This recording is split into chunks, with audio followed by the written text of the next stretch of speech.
My name is Esme Lark. I'm in my early 30s, and for most of my adult life, I have worked in environments where competence is expected, but visibility is optional.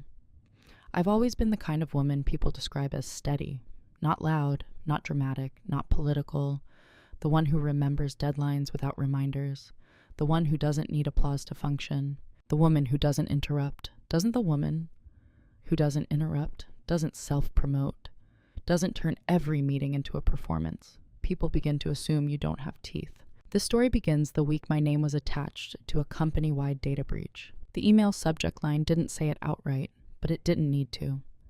Unusual access activity, preliminary review. My login ID is highlighted in red. CC'd executives. A supervisor who suddenly sounded concerned. They said I was responsible for the data breach. I requested the firewall access report. That single decision is the spine of everything you're about to hear. I won't promise you a dramatic takedown. There was no shouting in conference rooms, no slammed doors, no cinematic moment where I stood up and declared the truth while everyone gasped. Instead, this is a story about documentation, about restraint, about the difference between being quiet and being unaware. Because here's when they didn't expect. The breach occurred while my login was inactive and my supervisor's wasn't. That fact didn't explode anything. It didn't instantly clear my name. It didn't humiliate anyone. What it did was something far more powerful. It shifted gravity. Over the next several months, I watched the way narratives are built inside organizations, how responsibility flows toward the least defended person, how politeness can be mistaken for guilt, and how silence, when chosen deliberately, becomes a strategy instead of a weakness. If you've ever been the reliable one, the person who fixes problems before they escalate, you may understand how easily that reliability can be weaponized against you.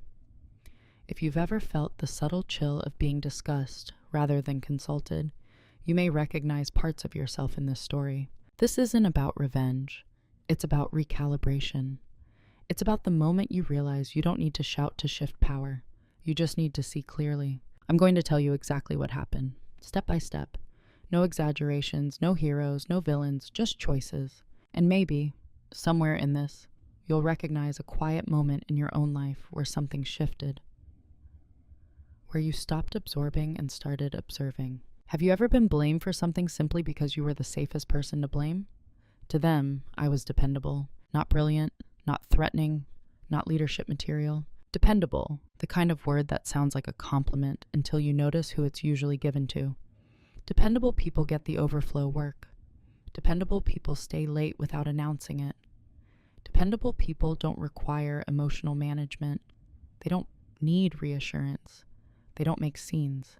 In our Seattle office, glass walls, muted carpets, the quiet hum of security dashboards, I was the one who never missed an anomaly in quarterly compliance reviews. I caught configuration drift before the audits did. I rewrote policy language so regulators wouldn't flag us for ambiguity. I trained new analysts without ever being formally assigned to do so. But in meetings, my voice came after louder opinions, after speculative theories, after my supervisor, Daniel, summarized discussions using ideas I had already outlined in pre-reads. I noticed it early on, the subtle repositioning of credit. My bullet points would return from executive briefings wearing someone else's phrasing. My risk projections would be described as team insight. I was included, but blurred. It didn't feel malicious. That's the dangerous part. It felt procedural. Daniel had a way of smiling when delegating something tedious. Esme's great with details, he would say, glancing around the room as if offering reassurance.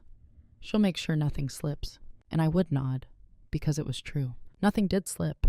When the new compliance software rolled out, I built the internal control matrix from scratch. When audit trails needed restructuring, I mapped dependencies line by line. When executives needed assurance before investor calls, it was my documentation they referenced, though rarely by name. I became the infrastructure beneath conversations, useful, load-bearing, and visible. There is a specific kind of invisibility that happens to competent women in technical spaces. You are not dismissed outright. You are simply routed around. Your contributions are absorbed into the collective language. Your caution is labeled as thoroughness instead of foresight. I told myself it didn't matter. I wasn't there for applause. I was there for stability, for clean systems, for the quiet satisfaction of knowing that if something ever went wrong, I would see it first. Ironically, that belief became the foundation for what followed, because when the preliminary breach alert circulated, when my login ID appeared highlighted in red, there was no immediate outrage in the room. No one gasped.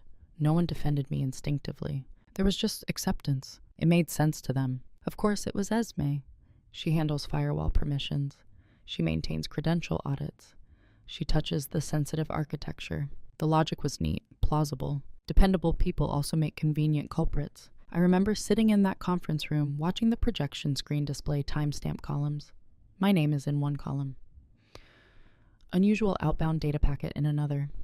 Daniel was standing at the front, brow furrowed, explaining to executives that we were still investigating. He didn't accuse me directly. He didn't need to. The framing did it for him. I felt something unexpected in that moment. Not panic, not even anger. Clarity. Because I knew something about my own habits. I log out religiously. I use hardware tokens. I double verify remote sessions. Obsessively, some might say. And more importantly, I knew what I wrote down. Every after-hours access request. Every temporary credential grant. Every time Daniel asked for expedited permissions. Just this once, because leadership needed something urgently. My black notebook was in my bag beside me that day. They thought they knew who I was. Dependable, quiet, safe. They didn't yet understand that dependable also means precise. And precision leaves trails. The first small cut didn't happen the day of the breach. It happened almost a year earlier, and at the time, no one in the room would have called it significant. We were preparing for an external compliance review. High stakes, tight timeline. Daniel had been unusually tense all week. Short replies, clipped emails, late-night Slack messages that ended with periods instead of emojis. I had spent 3 days rebuilding our access control documentation because a previous version left too much interpretive space. Regulators don't like interpretive space. I flagged a specific concern in my draft summary. Temporary elevated permissions were being granted without consistent timestamp expiration enforcement. It wasn't dramatic. It wasn't accusatory. It was factual. During the pre-review meeting, I walked through the slides calmly. Slide 12 outlined the risk. Slide 13 proposed a corrective action. Slide 14 included a recommendation.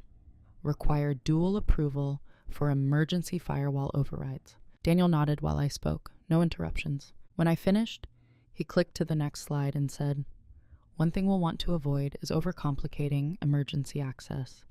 In fast-moving situations, we trust our team leads to use judgment." There was a murmur of agreement. The room shifted subtly. I felt it. He hadn't disagreed with me directly.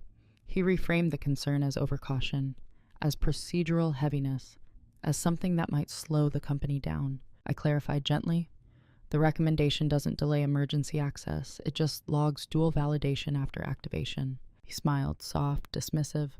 "Right, but let's not build friction where it isn't necessary." The slide moved on. No argument, no raised voices, just a small, quiet repositioning of my suggestion from risk mitigation to unnecessary friction. That was the first cut. After the meeting, one of the analysts tapped my shoulder. "You're always so thorough," she said, almost sympathetically. "Leadership just thinks more high level sometimes." High level, it's an interesting word. It usually means someone else gets to decide how much detail matters. That night I wrote down the exchange in my notebook. Not emotionally, just structurally. Date, meeting title, slide number, language used. Friction instead of control. It wasn't about being right, it was about noticing patterns. Over the next few months, emergency overrides continued to be granted informally. Always justified, always urgent, always temporary, and always approved verbally. I tracked them because it was my job. Daniel would send quick messages. "Need firewall bypass for analytics vendor, 2 hours." Or, "Temporary admin access while patching will revert." Most of the time, he did revert. Most of the time. The breach alert, when it eventually came, would reference an emergency override window. But that first meeting, the one where caution became friction, that's when I understood something quietly important. Not everyone values prevention equally. Some people value velocity. And when velocity collides with accountability, the slower voice in the room often absorbs the impact. I didn't feel angry that day. I felt recalibrated. It told me where I stood in the ecosystem. I wasn't there to steer. I was there to stabilize after the steering went wrong. That realization wasn't loud. It didn't change how I behaved outwardly. I still delivered, still documented, still answered questions without defensiveness. But internally, something shifted. I stopped assuming that shared information meant shared responsibility, and that distinction would matter more than anyone realized. Disrespect rarely arrives as a single event. It accumulates. It disguises itself as culture, as pace, as just how things are done here. After that meeting, I began noticing the rhythm of it. Not the overt kind, the kind that makes headlines or HR cases, the softer version, the kind that makes you question whether you're imagining it. I would raise a compliance concern in Slack. No response. 10 minutes later, Daniel would paraphrase the same concern. 3 reactions, 1 good catch, a thumbs up from leadership. I told myself it didn't matter who said it, as long as the issue was addressed. But internally, I was keeping score, not out of resentment, but out of pattern recognition. In meetings, I was often asked to quickly summarize complex audit findings at the end of discussions, as if my role were translation rather than authorship. My language would get trimmed, nuance flattened into bullet points. Esme, bottom line, Daniel would say. Bottom line, as if risk were a headline instead of a system. When I hesitated, choosing accuracy over speed, the room would lean forward impatiently. So I adapted. I learned to compress. And every time I compressed, I felt something else shrink too. I rationalized it. This is corporate life. You're not here for validation. Impact matters more than credit. And in many ways, that was true. The systems improved. Audit findings decreased. Our regulatory rating strengthened. From the outside, everything looked functional. But internally, I noticed a more subtle erosion. I stopped volunteering for long-form insight. I waited to be asked. I shared detailed recommendations privately instead of publicly. I was still competent, still precise, but I was becoming quieter by design. There's a strange psychological adjustment that happens when you're repeatedly minimized in small ways. You begin to pre-edit yourself. You begin to anticipate dismissal and adjust accordingly. And eventually, you call it efficiency. The breach week exposed how dangerous that adaptation was. When the alert first circulated, no one asked for my interpretation before projecting my login data onto the conference screen. No one said, "Esme, walk us through what you see." Instead, Daniel narrated. He explained firewall access pathways. He speculated about credential misuse.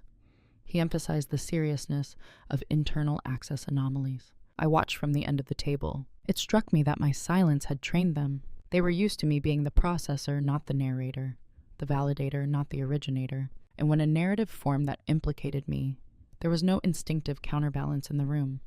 No established reflex of let's hear her analysis. Because I had normalized staying in the background, that realization was not explosive. It was sobering. I wasn't just underestimated. I had participated in the architecture of that underestimation. Not intentionally, not out of weakness, but out of professionalism. Out of believing that work speaks for itself. Work does speak, but people decide which microphone to use. That week, as executives asked controlled questions and Daniel provided structured answers, I noticed something else. He never once referenced the emergency override patterns we had discussed months earlier. He never mentioned the meeting where dual validation was labeled friction. It wasn't a lie. It was an omission. An omission is cleaner than accusation.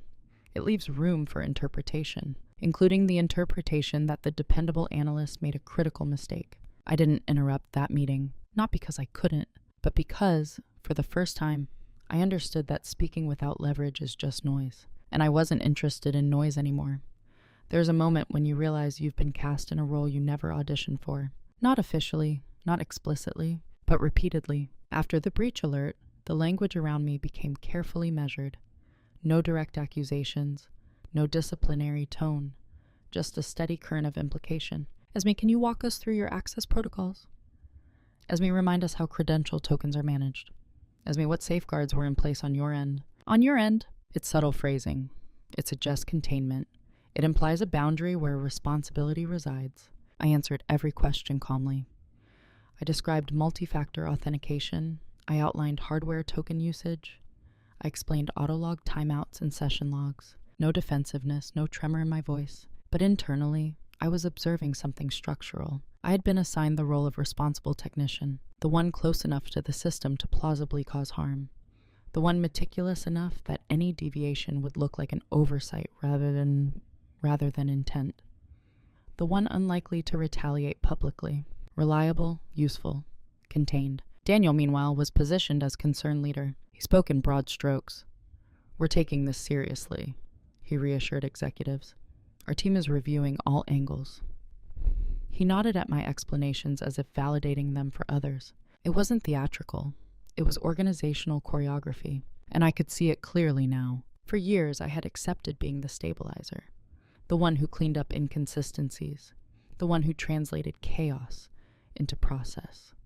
I had told myself that impact mattered more than visibility. But roles calcify, and when something goes wrong, pre-existing roles determine where suspicion settles. In private, Daniel's tone was softer. "I know this doesn't feel good," he told me in his office, door half closed. "But we have to explore every possibility. It's procedural." Procedural. That word again. Neutral. Sanitized. Impossible to argue with. "I understand," I said. And I did. But understanding doesn't mean absorbing. That evening I opened my notebook at my kitchen table. Rain tapping against the Seattle windows. City lights diffused in the glass. I flipped back months. Emergency override. March 14th, requested by D. 2-hour window. Emergency override. May 3rd, requested by D. Unspecified duration. Emergency override. July 22nd. Late evening access. Vendor integration. Each entry neat. Time-stamped. No commentary. Just facts. I wasn't building a case. I wasn't planning a confrontation. I was clarifying the architecture of the truth. The role I had been assigned assumed one thing: that I would internalize collective risk quietly, that I would cooperate, that I would wait for the investigation to conclude, that I would trust the narrative to correct itself. And maybe, in a different version of myself, I would have. But something about seeing my login ID in red, projected without prior conversation, shifted the weight inside me. Not anger. Alignment. I realized I didn't have to reject the role publicly to change it privately. I could remain calm, professional, precise. But I didn't have to remain unarmed. The next step wouldn't be loud. It would be procedural. Just like everything else. The shift didn't happen in a meeting. It didn't happen when my name was highlighted on the screen. It didn't even happen during Daniel's careful procedural reassurance. It happened on a Tuesday morning at 6:40 a.m., alone in the office. I came in early on purpose. The building was quiet in a way that felt almost sacred before business hours. Lights half dimmed. Cleaning carts are tucked into corners. The city is still deciding whether to rain. I logged into the internal audit system and pulled the raw authentication logs myself, not the summarized report that had been presented in the conference room. Raw data doesn't have tone. It doesn't imply. It doesn't summarize. It simply exists. The breach window was flagged between 11:42 p.m. and 12:18 a.m. on a Thursday. According to the preliminary slide, my credentials were associated with a firewall access pathway during that time. I zoomed in. Session status inactive. My login token had authenticated earlier that evening for a routine configuration check. I logged out at 8:03 p.m. The system confirmed termination of the session. Hardware token deactivated. There was no re-authentication under my ID during the breach window. What there was, quietly, clearly, was an elevated admin session initiated through a supervisor override credential. Active 11:37 p.m., active 12:26 a.m. Assigned to Daniel. Not unusual in isolation. Supervisors have override authority. Emergency access exists for a reason. But paired with the firewall bypass event, it wasn't ambiguous. The breach occurred while my login was inactive and my supervisor's wasn't. I stared at the screen for a long time, not in triumph, not in outrage, in recalibration, because the shift wasn't about proving innocence. I already knew I hadn't done it. The shift was about understanding that the narrative presented in that conference room had been incomplete, not technically false, just selectively framed. The slide had shown credential association, which can mean multiple things depending on how logs are filtered. My ID had historically touched that firewall segment. That was enough to construct plausibility. But the real-time session data told a more specific story, and that story hadn't been shared. I leaned back in my chair and let the quiet settle. Here's what surprised me. I didn't feel the urge to march into Daniel's office. I didn't feel the need to forward the logs to everyone with a pointed message. Instead, I felt something steadier. Choice. For the first time since the alert, I wasn't reacting. I was assessing. If I confronted him immediately, the situation would polarize. It would become personal, defensive, emotional. If I escalated prematurely, it could look retaliatory. But if I documented, verified, and requested formal review channels through compliance governance, that would be procedural. And procedure had always been the language of this company. I exported the logs, saved them to a secure folder, printed a copy, and then I opened my black notebook and wrote one line beneath the date. Firewall access report requested. Nothing dramatic, just intention. The shift wasn't loud. It was internal. I stopped seeing myself as the accused technician waiting for clarity. I started seeing myself as a compliance officer observing a discrepancy in the process, and that distinction changed everything. After that Tuesday morning, my silence was no longer instinctive. It was deliberate. There's a difference. Before I stayed quiet because I believed clarity would surface naturally. Because I trusted that if something didn't align, it would correct itself through discussion. Now, I understand that clarity has to be positioned. So I didn't confront Daniel. I didn't mention the logs. I didn't change my tone in meetings. Externally, nothing about me shifted. I attended the follow-up breach review as scheduled. I brought updated documentation. I answered questions precisely. When executives asked about authentication layering, I explained it the same way I always had. Calm, measured, thorough. Inside, though, I was mapping reactions. Daniel continued presenting summaries. He referenced complex credential overlaps and shared infrastructure variables. His phrasing was careful, broad enough to avoid specifics, technical enough to discourage probing. No one interrupted him, and I didn't either. Not yet, because silence, when chosen, creates space for others to expand. And expansion reveals structure. I watched how comfortable he was narrating the situation. I noticed how he avoided timestamp precision. I observed which executives asked questions and which ones didn't. One of them, our chief risk officer, paused at a particular slide. "Do we have session-level authentication data for the breach window?" she asked. Daniel nodded quickly. "We're compiling that." Compiling. I kept my face neutral. The data wasn't being compiled. It was already available. I had it saved in a secure folder on my encrypted drive. But I said nothing, because in that moment I understood something fundamental. The timeline mattered. If I revealed what I knew too early, the system would adapt around it. Narratives would shift defensively. Logs would be reinterpreted. Intent would become the debate instead of the fact. Instead, I requested something formally. That afternoon, I sent an email to our internal audit team. Not accusatory, not urgent, just procedural. Subject: Firewall access report, session validation request. I cited regulatory best practice. I referenced documentation standards. I requested a full session-level report covering supervisor override credentials during the breach window. CC Daniel. No commentary. No emotional subtext. Just compliance language. Silence is powerful when it is paired with a record. Within hours, the tone around me shifted slightly. Not outwardly. No one confronted me. No one accused me of overstepping. But Daniel stopped summarizing as confidently. In our next one-on-one, he was unusually careful. "We're all just trying to get clarity," he said, fingers steepled on his desk. "No one's pointing fingers." I nodded. I agree. Clarity matters. And that was the truth. What he didn't know was that I had already seen the clarity. My silence wasn't about fear anymore. It was about the sequence. In professional environments, timing determines credibility. The person who introduces verified documentation at the right procedural checkpoint controls the narrative without raising their voice. So I waited, not passively, strategically. And the longer I waited, the more confident he became that I would remain in the role I'd always occupied. Dependable, cooperative, contained. He mistook composure for compliance. That miscalculation would become the quietest turning point of his career.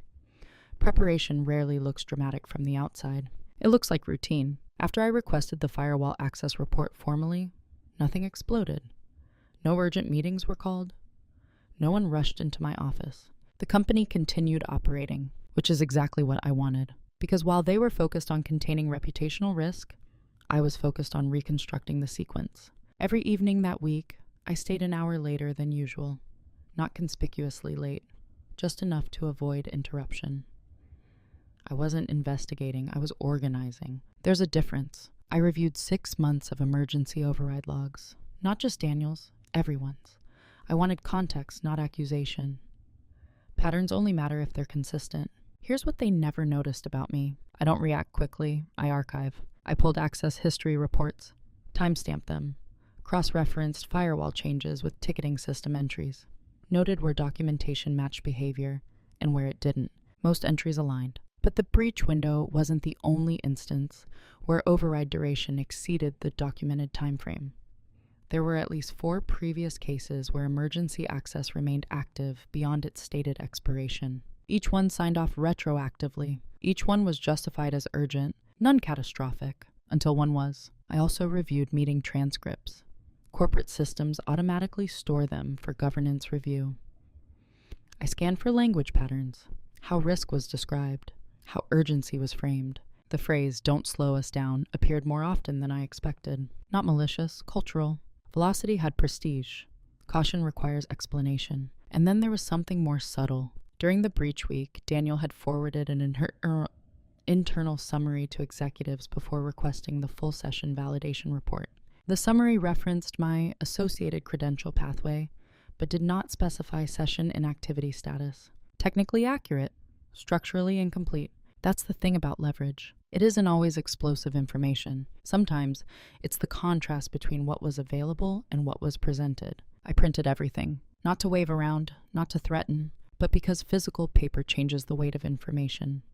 It slows you down, forces you to read carefully. My black notebook grew thicker with clipped attachments. Date, timestamp, language used, data omitted. I wasn't building a case against a person. I was building a timeline against ambiguity. At the same time, I continued behaving exactly as before. I delivered reports, answered emails promptly, attended meetings with composed neutrality. If anything, I seemed more cooperative, and that's what they never noticed. Quiet does not mean inactive. Daniel in particular relaxed. He began framing updates as ongoing clarification. He assured leadership that no external exposure had been confirmed yet. He emphasized teamwork. He never once asked whether I had independently reviewed the session logs. He assumed I was waiting for the official report. What he didn't know was that I had already verified the raw authentication stream through our secondary monitoring interface, a tool most analysts ignored because it required manual parsing. I had trained myself on it 2 years earlier out of curiosity. Hidden strengths rarely announce themselves. They accumulate quietly, like compound interest. One evening, as I reviewed the compiled data, I noticed something else. The emergency override credential Daniel used during the breach window had been activated from his home IP address. Remote session, unusual for that time of night unless something urgent had triggered it. There was no ticket logged until the following morning. That gap, 42 minutes, sat uncomfortably precise in my spreadsheet. Again, I didn't jump to conclusions. I don't deal in assumptions, but I deal in sequence, and the sequence was clear. My login is inactive. Supervisor override active. Firewall bypass executed. Internal summary drafted before full session validation reviewed. None of these steps individually proved intent, but together they reshape narrative gravity. Preparation is quite dominant. It doesn't require confrontation. It requires patience. By the end of that week, I had something far more powerful than outrage. I had documentation aligned with the procedure. And more importantly, I had timing. The official firewall access report I requested was scheduled to be presented at the next governance review meeting, and I already knew what it would show. The only question left wasn't what happened. It was how I would choose to introduce clarity. The official firewall access report arrived on a Thursday afternoon. No fanfare. Just a standard notification from internal audit. Session-level authentication report. Breach window attached. I didn't open it immediately. Instead, I closed my office door, placed my notebook on the desk, and let the moment settle. Anticipation can distort perception. I wanted to read it the way regulators would, slowly, clinically. The document was 12 pages long. Page 3 confirmed what I had already seen in raw logs. My session terminated at 8:03 p.m. No reauthentication. Token inactive. No credential refresh requests. Page 5 documented the supervisor override credential activation. User D. Mercer. Start 11:37 p.m. End 12:26 a.m. Firewall rule modification executed 11:42 p.m. Timestamp precision remove speculation. There it was. The breach occurred while my login was inactive and my supervisor's wasn't. The language in the report was neutral. It didn't accuse. It didn't imply misconduct. It simply recorded a sequence. And yet, that sequence quietly dismantled the original framing. I kept reading, Page 8 noted that the initial executive summary circulated earlier that week did not include session inactivity status for associated credentials. It recommended improved completeness in preliminary communication to avoid misinterpretation. Improved completeness. That's governance language for narrative imbalance. I leaned back in my chair and stared at the ceiling for a long time. There was no surge of triumph, no rush of vindication, only clarity. Because here's the truth. Discovering leverage privately is a sobering experience. It forces you to decide who you are when you hold power. I could forward the report to the entire executive distribution list with a pointed subject line. I could schedule an immediate meeting. I could demand public correction. All of those options were available. But dominance isn't loud. It's controlled. I printed the report, added it to my growing stack of documentation. Then I opened my notebook and wrote, "Session validation confirms inactivity. Summary omission documented." Still no emotional language. That evening, Daniel stopped by my office unexpectedly. "Looks like the audit report came in," he said casually, leaning against the doorframe. "It did," I replied. A brief pause. "They're recommending more thorough initial summaries going forward," he added, as if testing tone. "Yes," I said. "Completeness prevents misinterpretation." He held my gaze a second longer than usual. In that silence, something subtle passed between us. He understood that I had seen it, not just the timestamps, the sequence, the omission, but I didn't accuse him. I didn't question his intent, because intent is arguable. Data is not. What he couldn't read was my decision, and that's where the private reveal transformed into leverage. You see, clarity alone doesn't shift power. Disclosure timing does. If I escalated immediately, it would look reactive, defensive, personal. If I waited for the scheduled governance review meeting, where documentation was formally presented and archived, it would become an institutional record. Not my claim. Company fact. That distinction mattered. For the first time since this began, I felt fully steady. Not because I was safe, but because I no longer depended on anyone else's interpretation of events. The narrative had shifted already. Quietly. Internally. The only remaining question was whether I would let the system correct itself, or whether I would guide it. And guiding it would require a decision I couldn't undo. There are moments in your career that divide your life into before and after, not because something explodes, but because you choose differently than you would have a year ago. The governance review meeting was scheduled for Monday morning. Standard quarterly structure. Agenda circulated in advance. Breach analysis, findings and preventive controls is listed as item 4. I had the report, I had the timestamps, I had the documented omission. What I didn't yet have was a decision. Option 1. Let the audit team present the findings without my involvement. Allow the documentation to speak neutrally. Trust that leadership would interpret the session data accurately. Option 2. Speak during the meeting, not emotionally, just precisely. Ensure the timeline was articulated clearly and entered into the minutes with emphasis. Option 3. Escalate separately to the Chief Risk Officer before the meeting, framing it as a governance concern about preliminary summary completeness. Each option carried weight. If I remained silent, the system might correct itself, but subtly. The record would reflect the truth, but the original framing of me as the plausible source might never be explicitly recalibrated. If I spoke, I would be stepping outside the role I had been assigned. No longer the background technician, no longer the passive subject of review. If I escalated privately, it could be perceived as strategic positioning. For 2 days, I said nothing. I attended a team lunch. I answered routine emails. I prepared a preventive control slide deck, as requested, outlining stronger override expiration enforcement protocols. Externally, I was unchanged. Internally, I understood something new.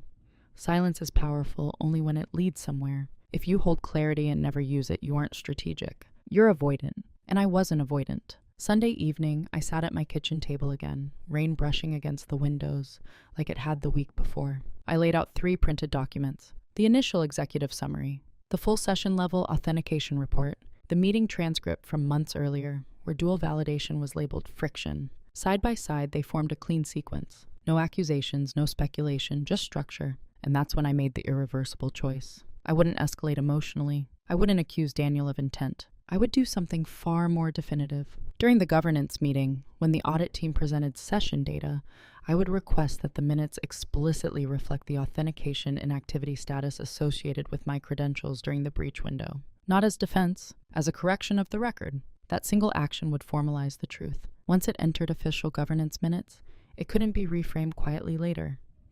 It would be archived, referenced, legally discoverable if ever needed.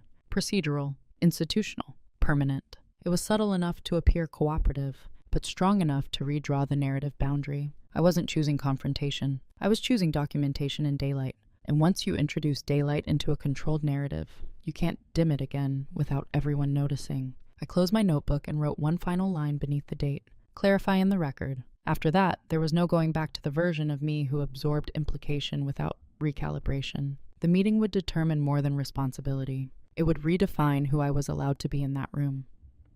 Monday arrived without drama. No tension in the hallways, no whispered conversations, just the ordinary rhythm of a corporate morning. Coffee cups, keyboard clicks, muted conference room lights warming to life. If anyone looked at me, they wouldn't have seen anything different. I wasn't rehearsing a speech. I wasn't preparing for a confrontation. I was aligning the sequence. Before the governance meeting, I sent one short email to the internal audit lead. For clarity during presentation, can we ensure session inactivity status for associated credentials is verbally confirmed when reviewing the breach window? No accusation, no emphasis, just procedural completeness. She responded within 10 minutes. Yes, that's included in slide notes. Included in slide notes. Important distinction. Slide notes are often summarized verbally, but not always emphasized unless someone calls attention to them. That was fine. I didn't need emphasis. I needed acknowledgement in the minutes. The meeting began at 9 a.m. Daniel presented the opening context. His tone was composed and confident. He framed the breach as contained, limited exposure, and corrective actions underway. Then the audit lead took over. Slide 3, timeline overview. Slide 4, credential association summary. Slide 5, session level authentication. There it was on the screen. My login. Inactive at breach time. Supervisor override. Active during breach window. The room grew slightly quieter, not dramatic. Just a shift in air density. The audit lead read directly from her notes. Session data confirms that, while the Firewall segment had a historical association with analyst Lark's credentials, her session was inactive during the breach window. Supervisor override credentials were active during the modification event. No commentary followed. No one gasped. No one turned sharply toward Daniel. Corporate recalibration rarely looks cinematic. It looks like silence. And then I did the only thing I had planned to do. I spoke calmly. For governance accuracy, I said, voice even, can we ensure the minutes reflect the distinction between credential association and active session authentication status? The chief risk officer nodded immediately. Yes, that's important. The corporate secretary typed. That was it. No confrontation, no defense. Just institutional record correcting itself in real time. Daniel didn't interrupt. He didn't argue. He simply adjusted his posture slightly in his chair.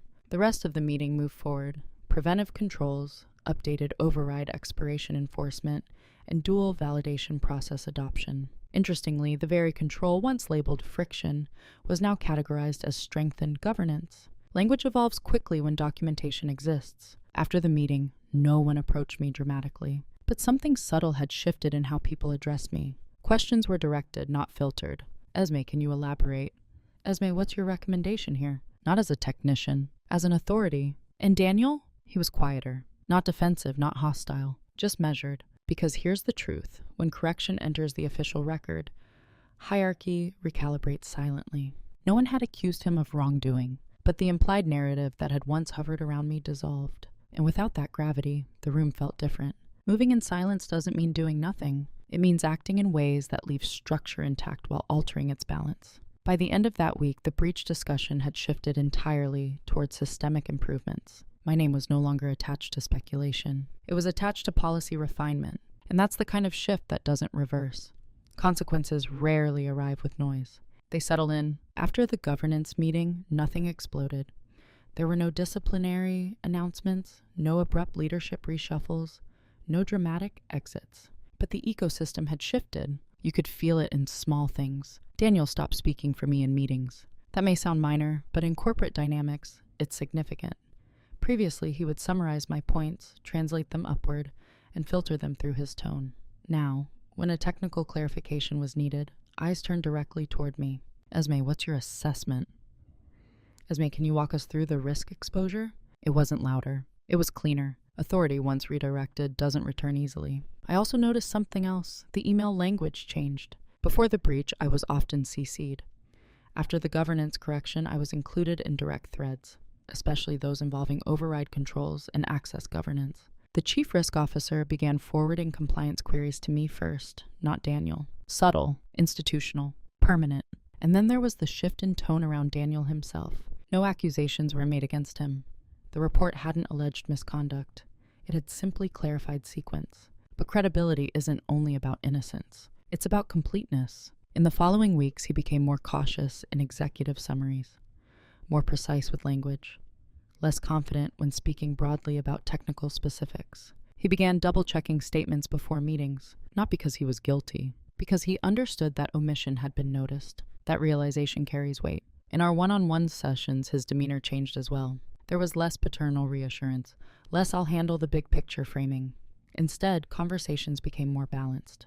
"I'd like you to lead the next compliance update," he said one afternoon, eyes steady. I nodded, not triumphantly, just evenly. Meanwhile, something else unfolded quietly. The dual validation control, the one previously described as friction, was formally adopted into policy. Not just as a recommendation, but as a required governance checkpoint for emergency firewall overrides. My original slide 12, institutionalized. No one credited me publicly for the foresight. That wasn't how these environments work, but it didn't matter anymore. The record reflected the sequence. The system reflected the correction. And here's where the real consequence emerged. People began approaching me privately. An analyst asked for advice about documenting scope creep. A project manager requested clarity on escalation pathways. Even someone from IT security said, "You're good at seeing structural risk early. Reputation recalibrates through consistency." The breach hadn't damaged mine. It had refined it. Daniel never apologized. He didn't need to. The minutes spoke. But there was one moment I won't forget. 2 weeks after the governance meeting, during a smaller leadership sync, an executive casually referenced the breach. "Glad we clarified that session issue early," she said. Clarified. Not resolved, not corrected, clarified. Language matters. And Daniel didn't respond. He simply nodded. The consequence wasn't punishment. It was a redistribution of voice, of credibility, of narrative control. And redistribution is irreversible. Once a room sees you differently, you don't shrink back into the old outline. The dependable technician had become something else. Not louder, not aggressive, but structurally undeniable. And the most interesting part? I hadn't raised my voice once. If there was a moment Daniel realized the shift was permanent, it didn't happen publicly. It happened in increments. About a month after the governance meeting, leadership announced a broader review of override credential practices. Not as a reaction to the breach, but as part of continuous improvement. A small task force was formed. I was asked to co-lead it. Daniel wasn't. The announcement was neutral, structured, strategic. Given her expertise in session validation and audit alignment, Esme will co-chair the review alongside IT security. No commentary followed, but the subtext was visible. Previously, Daniel would have been the natural lead for anything touching firewall governance. Now, authority was redistributed without confrontation. He congratulated me in the hallway. "Great opportunity," he said, voice steady. "It is," I replied. We both understood what it meant. Redistribution isn't loud, but it rearranges future decisions. Over the next several weeks, I worked directly with the chief risk officer more often than I had in the previous 2 years combined. Meetings became shorter, more direct. There was less translation required, and Daniel's role shifted subtly toward operational oversight rather than strategic framing. No one demoted him, but something intangible had changed. Trust bandwidth. He became more careful, almost visibly so. Emails were longer, summaries more detailed. He began CC and internal audit proactively on override approvals. It wasn't defensive. It was preventative. The irony was quiet. The control, once described as friction, had become habit. In one private conversation, he attempted a recalibration. "I think the breach situation created some misunderstandings," he said carefully. "I never intended for your role to be misinterpreted." There it was. Not an apology, a reframing. I didn't push back. "I know," I said calmly. "That's why clarity in records matters." He held my gaze, searching for accusation. There wasn't any, because this was never about catching him. It was about correcting the sequence. By then, it was too late to reverse the narrative. Not because anyone had accused him of wrongdoing, but because institutional memory had archived the distinction. Minutes had been recorded, controls updated, task forces assigned. History had moved. You can't edit governance minutes retroactively without drawing attention. You can't unadopt policies without justification. You can't reassign authority once competence has been demonstrated in daylight. And perhaps most significantly, you can't reintroduce doubt once clarity has been documented. Daniel adapted. He remained professional. There were no hostile interactions, no sabotage, no retaliation. But our dynamic was no longer hierarchical in the same way. It was parallel, and parallel lines don't revert into vertical ones easily. The room treated me differently now, not out of sympathy, out of recognition. The breach had been a catalyst, but not for scandal, for exposure, of patterns, of language, of omission. And once those patterns were visible, they couldn't be unseen. That's the thing about quiet dominance. It doesn't destroy, it stabilizes at a higher level. And by the time Daniel fully understood the recalibration, it was already institutionalized. No confrontation required. Just record. The confrontation, if you can call it that, happened on an ordinary Wednesday. No raised voices, no closed blinds. Just a scheduled one-on-one that had been sitting on our calendars for months. By then, the override policy had been formally updated, dual validation required, expiration auto-enforced. Session-level reporting is standardized in all executive summaries. The system was stronger, which meant the tension had nowhere left to hide. Daniel closed the door gently and sat across from me. "I think we should talk candidly," he began. His tone wasn't defensive. It wasn't apologetic either. It was measured. The way people speak when they understand that something structural has shifted, and pretending otherwise would feel artificial. "I never intended for the breach review to position you unfairly," he said. "In fast-moving situations, summaries happen quickly. Context sometimes comes later." I let him finish. "Silence, when it isn't hostile, invites honesty." "I see that," I replied, "and I understand how urgency shapes communication." Another pause. "But," I continued calmly, "when context comes later, the first impression often stays longer than the correction." He nodded slowly. That was the closest either of us would come to naming it. There was no accusation in my voice, no recounting of timestamps, no mention of omission. Those had already been archived in governance records. They didn't need to be relitigated. This conversation wasn't about proving anything. It was about acknowledgement. "I should have reviewed the full session logs before circulating the initial summary," he said eventually. "Not a full apology, but a clean sentence." "I appreciate you saying that," I answered. And I did, because accountability doesn't always arrive wrapped in remorse. Sometimes it arrives in recalibrated behavior. He shifted in his chair slightly. "You handled the situation professionally," he added. "I respect that." There it was. Respect, not for silence, for sequence. What he understood now was this. I hadn't escalated impulsively. I hadn't cornered him. I hadn't attempted to embarrass him. I had allowed the system to correct itself, with precision. And precision is difficult to argue against. "I've always believed documentation protects everyone," I said evenly, "including leadership." That line mattered. It reframed the entire narrative from personal defense to institutional integrity. He nodded again. The conversation didn't end with reconciliation. We weren't suddenly close. Trust, once altered, becomes something new, not restored, just redefined. But it ended without hostility, without heat, because quiet dominance doesn't require victory speeches. It requires composure under scrutiny and clarity under pressure. When I left his office, nothing looked different. Same hallway, same office lights, same muted carpet, but the hierarchy had subtly equalized. Not because I demanded it, because I demonstrated it. And demonstration is stronger than declaration. If you had met me before the breach, you would have described me as dependable. If you meet me now, you might still use that word, but it would mean something different. I still arrive early. I still document meticulously. I still speak calmly in rooms where others perform certainty more loudly than they possess it. What changed isn't my temperament, it's my positioning. I no longer shrink my language to fit the room's impatience. When someone asks for the bottom line, I give it, but I also give the conditions that shape it. I don't compress nuance to avoid discomfort. I let the weight of it sit where it belongs. I've stopped pre-editing myself. That's the quiet evolution. There's a difference between humility and self-erasure. For years, I confused the two. I believed that if my work was solid, recognition was optional.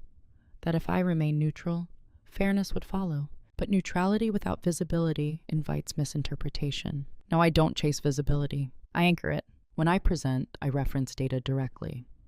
When I recommend controls, I articulate the risk pathway clearly. When documentation is incomplete, I request completeness in the record without apology.